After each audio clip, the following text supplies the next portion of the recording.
ये दान, ये कथा, ये यज्ञ, ये व्यर्थ में खर्चा नहीं जाता। ये लग रहा है कि 7 दिन में लाखों रुपए खर्च हो रहा है, क्या है, क्यों कर रहे? इतने में तो प्लॉट खरीद लेते हाथरस में, 5 साल में डबल हो जाता। पर प्लॉट 5 साल में डबल हो सकता है, 50 का 1 करोड़ का हो सकता है, पर 20 रोड पे जब हाईवे से ट्रक टकराएगा कार से, तब प्लॉट नहीं आएगा काम में, तब ये कथा का पुण्य काम में आएगा। कार लुढ़कती हुई खेत में चली जाएगी और घर का एक भी सदस्य घायल नहीं होगा। जहां संपत्ति, जहां धन, जहां वैभव काम नहीं आता, वहां एक अगरबत्ती काम आ जाती है, वहां एक दिन का दिया जलाया हुआ काम आ जाता है।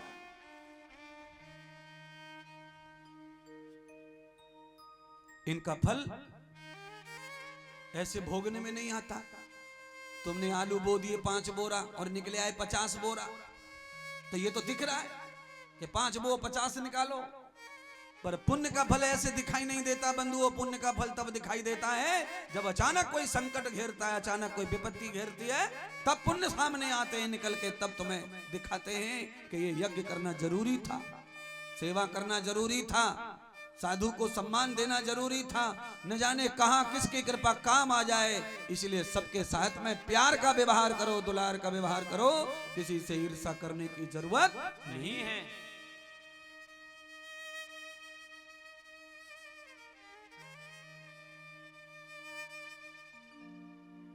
तीसरा राक्षस अघासुर के बाद में धेनुकासुर। ब्रह्मा जी के यहां भेज दिया धेनुकासुर को, भगवान कृष्ण ने मारा नहीं। आचार्य कहते हैं धेनुकासुर किसको कहते हैं? धेनुकासुर कहते हैं धन बढ़ जाए, अधिक गलत तरीके से धन की वृद्धि घर में हो जाए तो वो राक्षस बन जाता है, बेटे को नालायक बना देता है, बेटी को नालायक बना देता है, और घर में ऐसी बीमारी पैदा कर देता है कि जिंदगी खत्म हो जाए पर हॉस्पिटल कभी मिटने वाला नहीं है। जन्म जन्म का रिश्ता जोड़ देता है हॉस्पिटल से। ये क्या है? ये धेनुकासुर है। धन ही राक्षस बन जाता है परिवार को खाने के लिए। इसलिए धन राक्षस ना बने, उसमें से 30% हिस्सा निकालो और कथा करो, यज्ञ करो, दान करो, सेवा करो, भगवान के और राष्ट्र के कार्यों में लगाओ।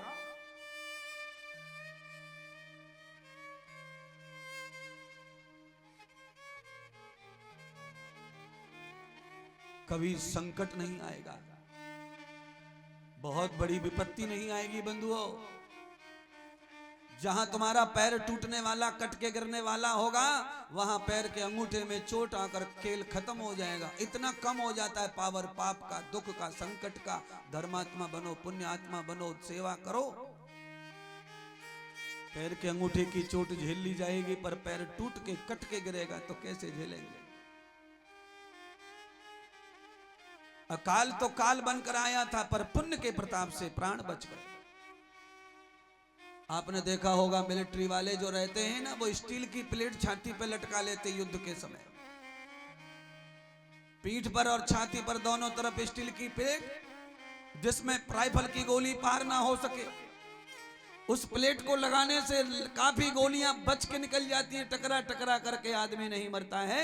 जिस तरह से कवच पहन करके युद्ध करने से काफी सुरक्षा होती है, उसी प्रकार से सेवा, धर्म, दान, कथा करने से ये पुण्य का कवच हो जाता है। तो इस पर फिर छोटी मोटी काल काम नहीं करता।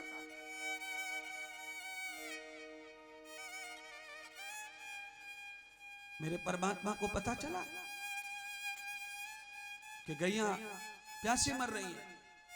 क्यों? लोगों ने रो रो कर कहा, गोपाल, यमुना में कालिया नाग विषैला बनकर आया है और सारे जल को विषैला कर दिया है।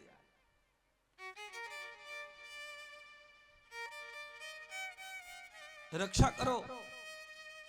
वारे मेरे प्रभु, मेरे परमात्मा ने अपने ग्वाल वालों को साथ में लेकर के यमुना के तट पर गेंद और बल्ले का खेल खेलने के बहाने से जानबूझ करके गेंद को पानी में डाल दिया, और गेंद के बहाने परमात्मा उतर गए पाताल में। इसका दूसरा अर्थ भी मैं कर सकता हूं, गेंद माने पृथ्वी। भगवान पृथ्वी के पति हैं, उसके साथ खेलते रहते हैं। और जब जब खेलते हैं तब तब धरती का उद्धार करते हैं, सृष्टि का उद्धार करते हैं, गाय का उद्धार करते हैं। धरती पर पाप बढ़ गया था, पाताल में डूब रही है, उसे बचाने के लिए परमात्मा उतर गए धरती लोक से पाताल लोक में। यह है इस कथा का नाम।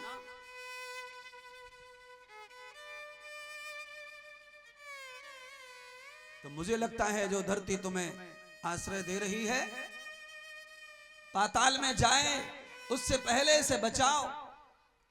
गुरुजी कैसे? धरती को साफ सुथरा रखो, धरती के साथ में संबंध बना के रखो, धरती को हरा भरा रखो, धरती को गौ सेवा से ओत प्रोत रखो।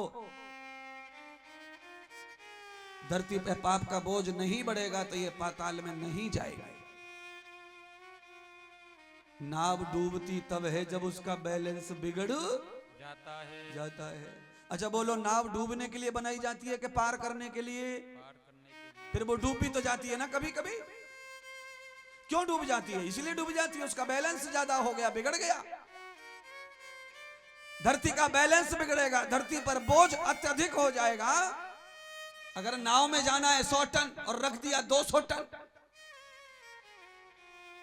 तो डूबेगी ये तो।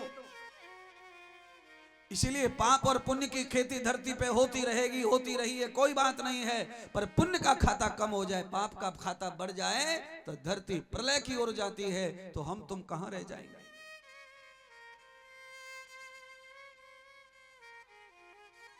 उस कालिया नाग की पत्नियां दोनों परमात्मा कृष्ण की परम भक्त थी। व्रत किया था एकादशी का, हरि गुण गा रही थी। परमात्मा पहले उनके पास पहुंचे, अपनी भक्तानियों के पास जाकर के आशीर्वाद दिया, सौभाग्यवती भव। अब ये तो निश्चित हो गया कि कालिया को भगवान मारने वाले नहीं है। पत्नियों की वजह से, पत्नी में शक्ति, पत्नी में शक्ति इतनी होती है कि वो अपने पति को मरने से बचा सकती है।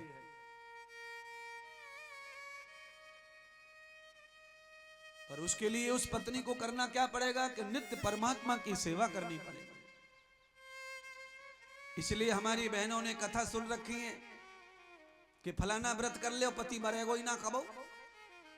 तो करवा चौथ में घुसी पड़ी अंधाधुंध हो रही करवा चौथ है। ऐसो मिट्टी को गंगा सागर सो मंगाऊंगी, मां पानी भर के अर्घ चढ़ाऊंगी, और ऐसो दियो जरा के चालनी में धर के बाद दिए दिखाएंगी। गुड्डू के पापा ने कहा आ जाओ, ने कहा दियो दिखा दियो या चेहरा दिखा दियो, चांद को टुकड़ा दिखा दियो। वह चांद को टुकड़े में दारू की बात आ रही, कहा देखेगी यार।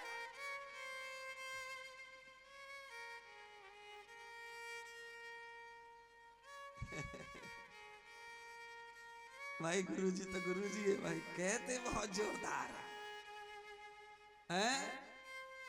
करवा चौथ कर करके एक ना बचा पा रही अपने पति, सबरे मर रहे, जरा मर रहे, जरा खुद बैठी और वो सटक को। क्यों? करवा चौथ का व्रत तो सच था, पर कलयुग में झूठा पड़ गया, झूठा। बोलो, करवा चौथ के दिन देसी घी की पूड़ी और कचौड़ी खुद ठोक रही है और पति की लंबी उम्र मांग रही है। अबे घी तू खाएगी, कचौड़ी तू खाएगी, तो जिंदा ये कैसे रहेगा? है ना सुनने का कालू के चाचा।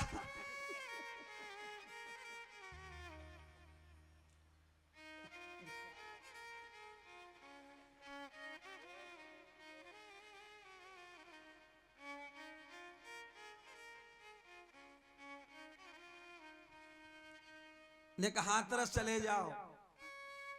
हाँ ठीक है चला जाऊंगा, क्या है आज करवा चौथ है, तुम्हें ना पता? साल भर पीछे आमते तुम्हारे लिए ही तो करती हूं।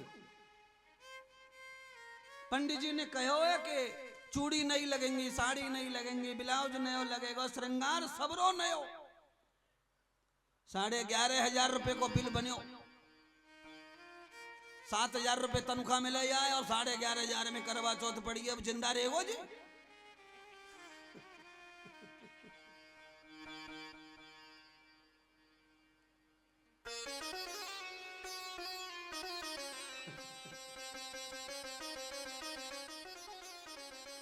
अम्मा ओ बैंतवारी अम्मा अम्मा को सटक में जाइयो हंस के तो हटक फटक ना आ जाए मेरी मैया मेरे ऊपर आ जाए सबरो पोत कि महाराज इंद्रदेव आयो साधु हंसा सा के मार को सब